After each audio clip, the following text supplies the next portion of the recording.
If you're not familiar with the idea of interleaved practice, or even if you are, but you've struggled to implement it in your teaching, I think this will be really interesting for you. This is something that seems so basic, but also feels counterintuitive, so it can be really hard to follow it and put it into practice in your teaching.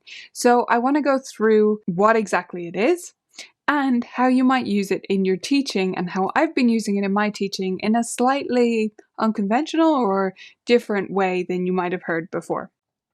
So let's start with what it is. What is interleaved practice? Well, to uncover what interleaved practice is, we have to first talk about what blocked practice is. So what is that?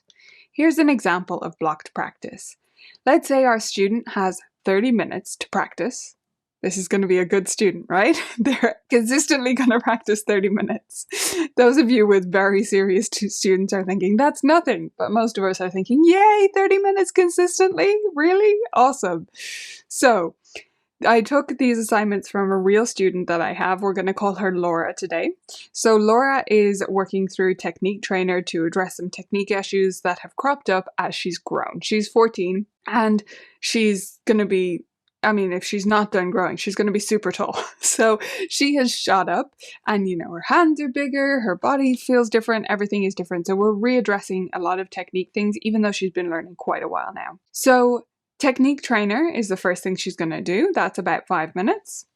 And then she's going to do E-flat blues. She wants to learn the blues because her granddad plays blues guitar and loves everything blues. So that's part of the motivation there. She says she loves it. I'm sure she does, but it's partly going along with what the granddad wants to do, which I think is awesome and it's great to give them that connection. So we do a lot of blues, and she would do that for, say, another 5 minutes to explore E-flat. And then she's working on memorizing a version of Silent Night. So that would be her memorization work. We're working on memorization in my studio right now.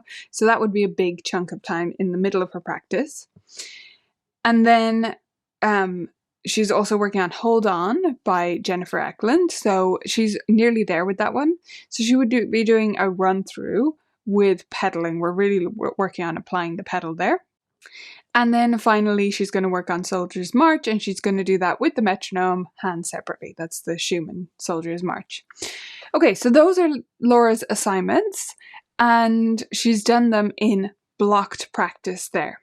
Now, when people talk about blocked practice versus interleaved practice, and I've done this myself, they often give the example of, instead of doing all of A, all of B, all of C, you do a little A, a little B, a little C, and then go back to A, back to B, back to C, back to A, back to B, back to C. So you're splitting up your repetitions at its most basic. But when I wanted to put this together for you, I wanted to explain it in a bit more of a nuanced way and how it might really look in piano practice as I see it. So let's split up Laura's practice in a different way now, in an interleaved model. She still is going to have 30 minutes, but she's going to start with Technique Trainer and just do a little bit of that first, and then go straight to Silent Night and do what I would call a memory test, meaning she is not going to take out the book. She's going to see what she remembers from the day before or the lesson before right away at the start of her practice after her technique warm-up. Then she's going to do some work on Soldier's March, but she's only going to do the metronome with the right hand. And then we're going to sneak in a scale. A major scale fits in there, just one run through of it. And then she's going to do some new bars of Silent Night. So, like I said, this is not the traditional or exactly as prescribed interleaved practice, because it's not like she's doing the same thing with Silent Night, but she is breaking up and cycling through different assignments in different ways. So Silent Night, she's going to work on the new bars now. So she's going to take out the book and read through the new bars and try and remember them and go back and forth. I often have them put a book in front of their book so they can just slide it back and forth while they're working on memorizing something new. This is a piece that we're intentionally memorizing from the beginning, so it's not something she can already play and now she's going to try and take it to the memorization level.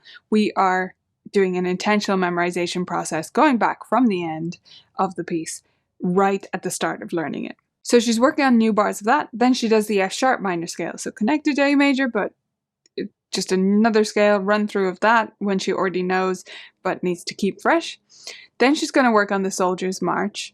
and do the metronome with the left hand. So again, breaking it up in a different way. It's not just repetitions of the same thing that we're breaking up, it's breaking up the work on the piece so that you have to work a little bit harder in your brain to keep things ticking over. And then maybe she does her full run through of Hold On by Jennifer Eklund. Now that I haven't split up. Why? Because she's doing a full run through of something that takes about 5 minutes to play because she's not at full tempo with it yet, and it's probably about a 3-minute piece. I mean, I haven't looked up Jennifer playing it, but it's substantial. So to do a full run through of that, you can't do that any other way. So that's not part of the interleaved practice. But then Silent Night comes back and you're doing a test on the new bars, right? So you've broken up testing that, given yourself a chance to forget it and then come back to it. And then she's doing the E-flat blues at the end as a way to wind down.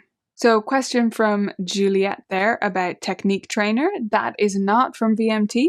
Technique Trainer is a book by Jackie Sharp that I bought a studio license of a very long time ago, and I like it for especially students who have to redo their technique. That's when I mainly use it. But it's Technique Trainer by Jackie Sharp.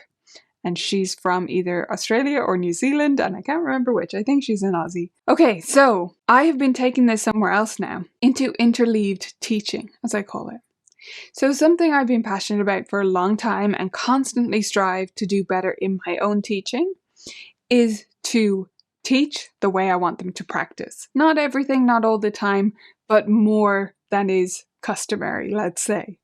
I want a lot of our lessons, especially as students progress, like Laura is here, I want a lot of our lessons to look like really excellent practice so that they can take that at home and replicate it.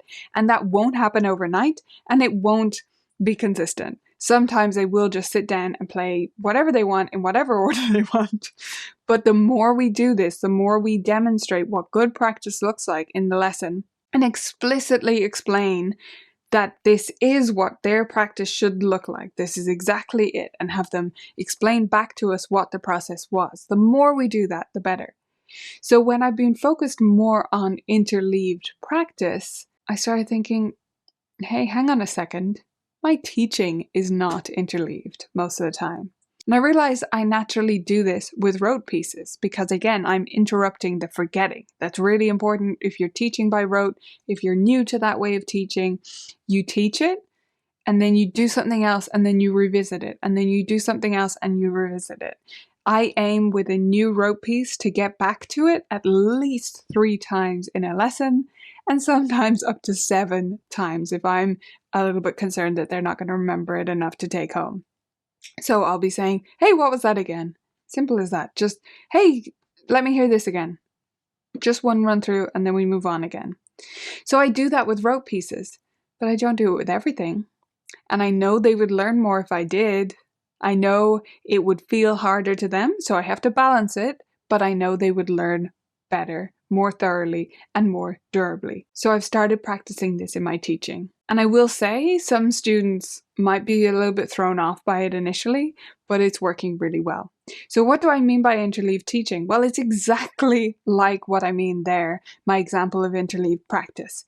And exactly like my example, not like the explanation that's usually given of a little bit of A, a little bit of B, a little bit of C, a repeat, or cycle through them in some way. Because it's going to look messier than that. It's more nuanced than that. But you can do something like that practice session. And all it takes from you is a little bit more planning, yes, maybe, but mostly it just takes intense focus and commitment during the lesson to do that. So while your student is wrapping up something, you are thinking, what's the next thing I want to jump to? And you will save so much lesson time doing this, by the way. You will get everyone there so much faster, but it'll feel more taxing for you and for your student. So know that that's on purpose, and know that sometimes you need to explain to students that that is on purpose, that it does feel harder, and that doesn't mean it's wrong. It just means your brain is working that much harder and you're going to remember more of it, or you're going to learn the skill even better. For some students, that's a step too far, but for many, it's perfectly fine as long as you explain that it's supposed to feel harder, because otherwise they feel like they did something wrong. So that is my approach to interleaved teaching. It's much like interleaved practice, but it's just building that into how I teach so that more and more my lessons are a model of excellent practice.